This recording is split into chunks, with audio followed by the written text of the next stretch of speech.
열린 시장 레이싱 시간입니다. 개장 전 토마토TV 전문가와 객장 전문가들이 보고 있는 그 종목들 화면을 통해서 확인을 해봤는데요. 자, 오늘 IT 쪽의 종목들이 최근에 좀 많이 나오고 있는데 오늘도 마찬가지인 것 같습니다. 특징을 점검을 해보겠습니다. 자, 오늘 부품주들이 좀 많이 보였는데요. 코스닥과 코스피의 비중이 똑같네요. 50%씩 비중이 설정이 됐습니다. 자, 업종상의 비중도 확인을 해보겠습니다. IT 소프트웨어 쪽의 비중이 높습니다. IT 부품주들이 좀 많이 좀 포함이 된 가운데 20% 정도 비중으로 나타나고 있고요. 화학 섹터 어제 많이 좀 주목을 받았는데 오늘 10% 비중으로 나타나고 있습니다. 오늘 대한유화가 좀 보였는데 이러한 종목군들이 포함이 되어 있습니다. IT 하드웨어 업종도 10% 그리고 금융 업종이 10% 비중으로 설정이 됐습니다. 자, 그러면 이 중에서 명예전당 관심주를 살펴보도록 하겠습니다. 토마토 투자자문 박준현 운용역과 함께합니다. 안녕하세요. 네, 안녕하세요. 박준현입니다. 네, 대한유화를 오늘 추천을 해주셨는데요. 자, 이 종목 투자 포인트부터 살펴주시죠. 예, 일단은 화학 섹터 중에서 탁월하게 실적이 좋은 종목이기 때문에 실적 차별화 장세에서 충분히 상승이 가능한 종목을 좀 보고 있는 쪽입니다. 일단 이 종목은 전반적으로 현재 지금 화학 섹터 자체가 좀 안 좋습니다.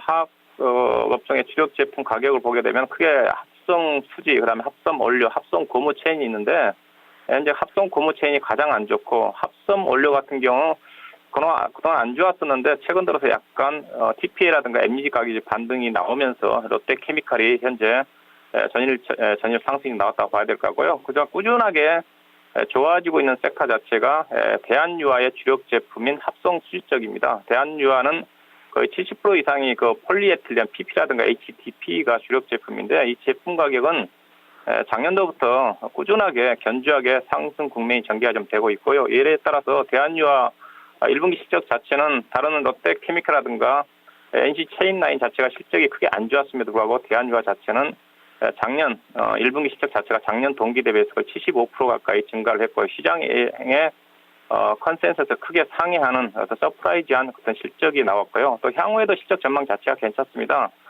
다른 석유화학 업체들 같은 경우는 1분기 이후에도 주력 제품 가격들이 여전히 1분기에 비해서 낮은 가격인데 현재 대한유화의 주력 제품은 1분기에서 2분기 때도 강세를 보이고 있기 때문에 충분히 2분기 이후에도 실적이 좋아질 것 같고요. 여기에다가 대한유화 같은 경우는 MGG 신규 투자 부분 자체가 하반기 때 가동이 됩니다. 이에 따라서 하반기라든가 내년 초에 또 성장 모멘트까지 부각될 수 있다는 점을 보셔야 될 것 같고, 그다음에 현재 지금 대한유화가 주당 순자산 가치가 올해 예상 실적 기준에서 12만 5천 원짜리입니다. 현재 주가가 6만 8천 원이니까 PBR 기준에서 0.5배밖에 안 되는다는 관점에서 충분히 저평가 메리트도 있다. 그 부분이 대한유화의 투자 포인트로 보시면 될 것 같습니다. 네, 1분기 실적도 좋았고 향후 실적도 이러한 흐름이 이어질 것이다 라고 좀 말씀해 주셨는데 다만 에틸렌 가격을 본다면 지금 유럽산 이 저가 물량들이 좀 들어오고 있는 상황이고 그리고 또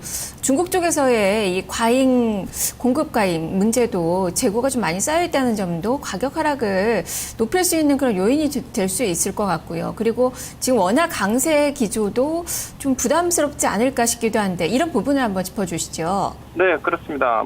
지금 유화업계 자체가 공통적으로 중국 경기 자체가 좀 더디게 진행이 좀 되고 있고, 그리고 또 중동산 쪽에서 물량들이 본격적으로 가동이 좀 되면서 중동 물량 자체가 중국 쪽으로 또 유럽 쪽으로 물량 유입됨에 따라서 국내 화학업체들의 경쟁력이 많이 떨어지면서 주요 제품 가격 하락으로 좀 나오고 있는 거거든요. 그렇지만은 대한유화의 조금 전에 주력 제품인 그 폴리에틸렌 계열 자체는 상대적으로 공급 물량 자체가 타이트합니다. 수급이 양호하기 때문에 상대적으로 가격 자체가 작년도부터 현재까지 견조한 움직임을 보이고 있기 때문에 화학업종 내에서도 제품 가격에 따라서 종목에 따라서 실적에 차별화될 수 있는 그런 부분인데 그런 부분이 대한유화가 충분히 다른 롯데케미칼이라든가 LG화학이라든가 관련 종목들이 부진하다 한다라도 1분기 실적에서 그렇게 이미 실적이 좀 좋게 나왔기 때문에 향후에 충분히 실적 차별화 장세에서 부각될 수 있는 그래서 종목이라 보고 있는 쪽입니다.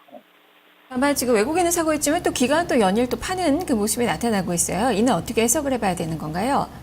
최근 들어서 외국인 투자가들은 거의 어제는 한 17,000주 가까이 매수가 유입됐고 거의 한 7일 연속 좀 매수가 유입되고 있고 기관 투자가들은 뭐 큰 분량은 아닌데 한 5,000주, 10,000주씩 좀 매도가 좀 나오고 있는 쪽인데요. 아무래도 기관 투자가들은 최근에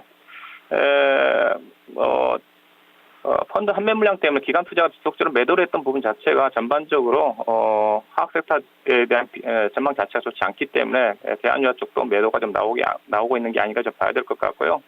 매도 규모 자체가 많지 않고 외국인들의 매수 기조가 외국인들 대체적으로 화학 섹터 중에서 매도 쪽인데 대한유화는 꾸준히 매수하고 있다는 측면에서 본다면 결국은 대한유화는 중기적으로 충분히 외국인들 입장에서 본다면 좋게 보고 좀 매매하고 있는 게 아닌가 그런 관점에서 수급적으로는 큰 문제는 없다고 보고 있습니다. 네, 자, 그렇다면 60일선 이제 코앞에 저항에 닥쳤는데 오늘 잘 뚫고 올라갈 수 있을지 기술적 분석사 이 가격 전략 세워주시죠. 네, 이 종목은 꾸준하게 지금 저점이 올라오고 있는 종목입니다. 한때 56,000원까지 좀 빠졌다가 62,000원대 올라온 이후로 그 뒤로 65,000원, 66,000원, 그다음에 67,000원대 전일이 68,000원 정도 안착을 했기 때문에 단기적으로 지금 저점이 좀 올라오고 있는 쪽이거든요. 실적이 좋다는 걸 감안한다면 충분히 저점은 꾸준히 좀 상향이 좀 되면서 안정적으로 주가가 상승이 전개되지 않겠는가 봐야 될 것 같고요.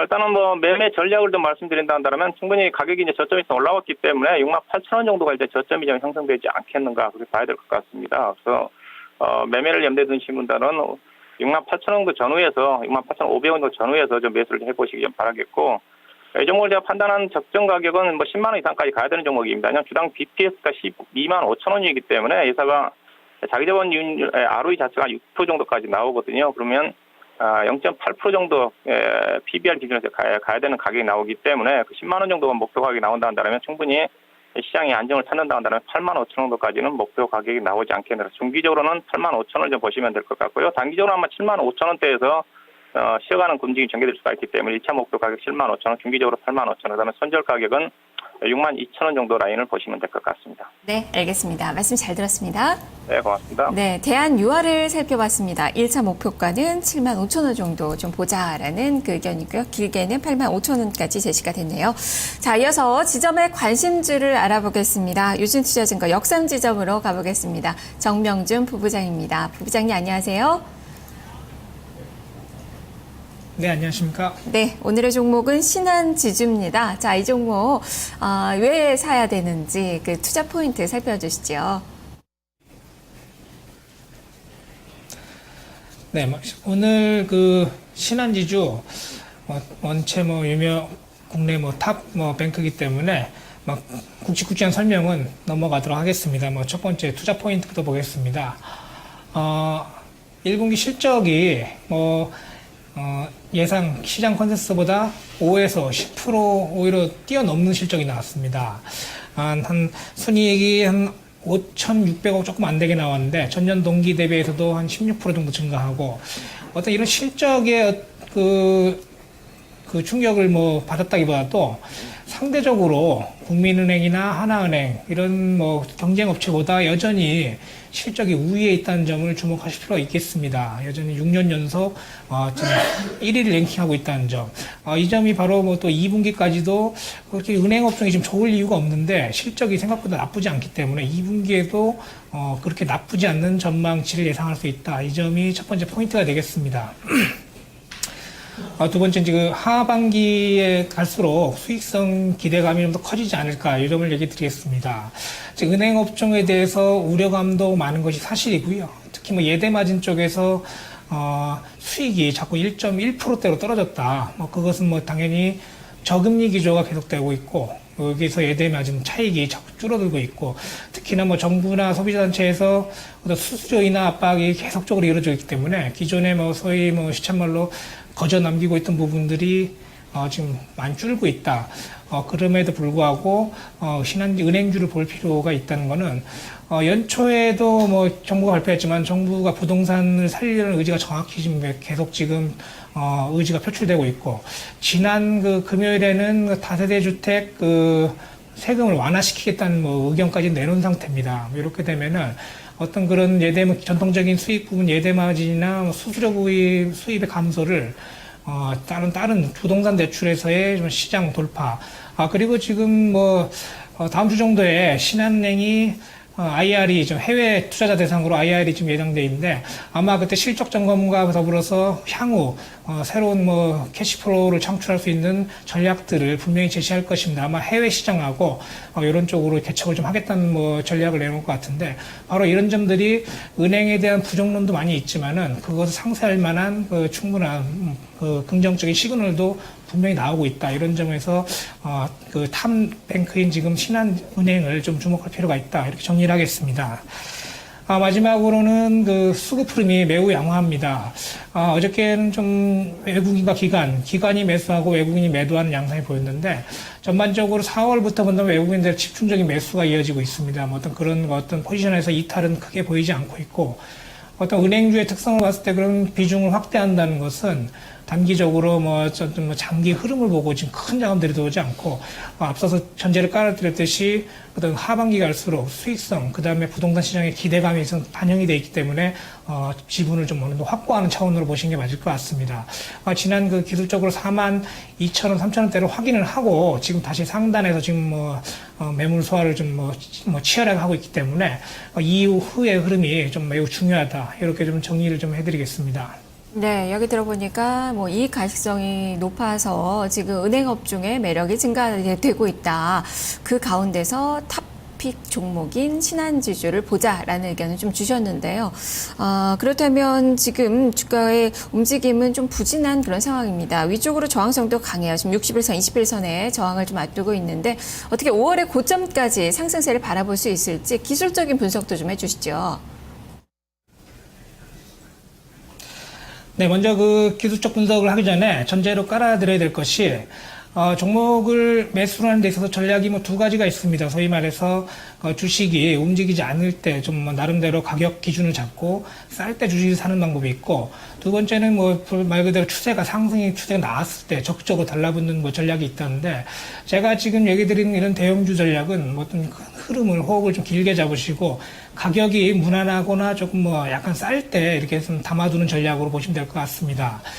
물론 지금 가장 첫 번째 지금 시청자분께서 궁금하실 거는 직전 고점을 과연 돌파할 수 있을 거냐 문제일 텐데, 결론부터 얘기 드린다면은 이번에 다지고 42,000원 다지고 다시 45,000원대로 올라왔는데, 이번에는 돌파할 가능성이 높지 않나 이렇게 예상이 되고 있습니다. 그러한 이유로는 물량 소화가 기관 투자자의 어떤 펀드 물량이 어느 정도 외국인들이 소화를 시켜놓은 상태고, 지금 오히려 펀드 투신권에서 은행주 편입을 다시 하기 위해서는 당연히 신한지주를 편입을 할 수밖에 없는 상황입니다. 이런 점을 맞물려서 상황을 본다면은 이번에 가장 큰 포인트는 47,000원대를 좀 확보를 하느냐.